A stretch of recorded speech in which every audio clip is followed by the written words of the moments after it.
Good evening to all of you and welcome back to my YouTube channel, The School of English Language. I am Manish Kumar and in my previous video I discussed future tense and first kind that is the simple future or future indefinite.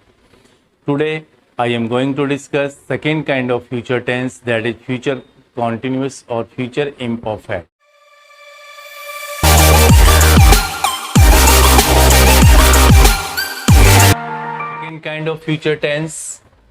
Second kind of future tense that is future continuous,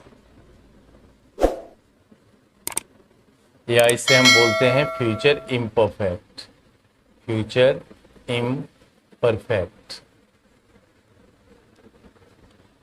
हमने previous video में भी आपको बताया था future present continuous, past continuous. उसकी हिंदी की पहचान क्या थी प्रेजेंट कॉन्टिन्यूअस की? रहा है, रही है और रहे हैं।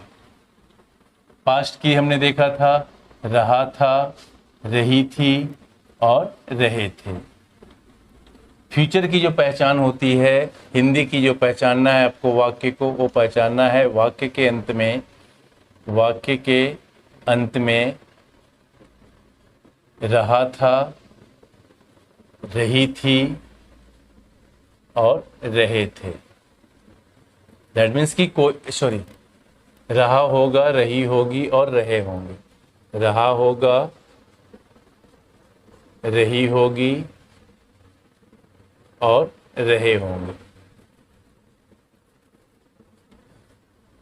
दैट मीन्स कि इस टेंस में प्रेजेंट, पास्ट और फ्यूचर तीनों में काम जो है, एक्शन जो है इम्परफेक्ट है। दैट मीन्स कि अभी पूरा नहीं हुआ, इनकम्प्लीट है। प्रेजेंट में कोई काम चल रहा है, इनकम्प्लीट है। पास्ट में वो काम चल रहा था, फिर भी वो इनकम्प्लीट है। फ्यूचर में भी ये है, दैट मीन्स कि कोई भी एक्शन जो है वो चल रहा है लेकिन वो इनकम्प्लीट है।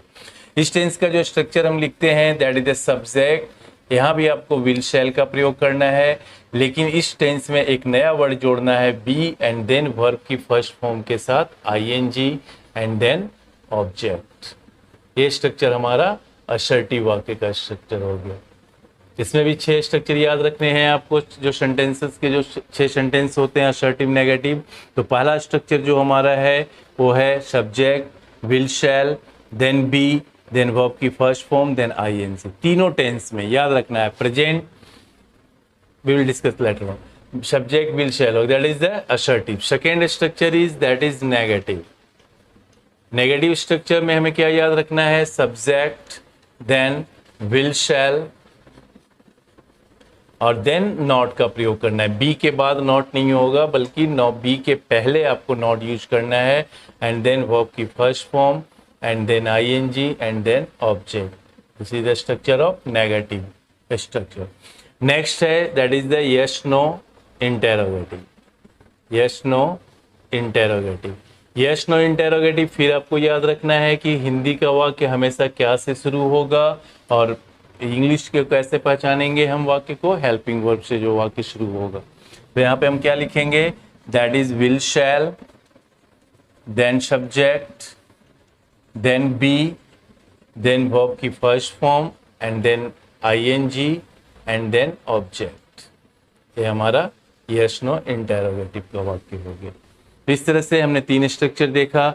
अब हमें याद रखना है कि रहा है, रही है, रहे हैं।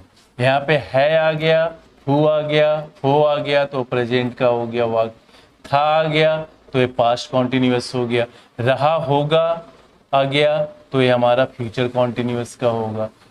चेंज किया हुआ केवल यहाँ पे प्रेजेंट में है, पास्ट में था, यहाँ पे गागी गए। दैट मीन्स कि होगा के साथ कोई काम जो है फ्यूचर में हो रहा होगा, है ना। फ्यूचर प्रेजेंट में हमने हेल्पिंग वर्ब क्या लगाया था? Is, am, are, then verb की फर्स्ट फॉर्म के साथ आईएनजी।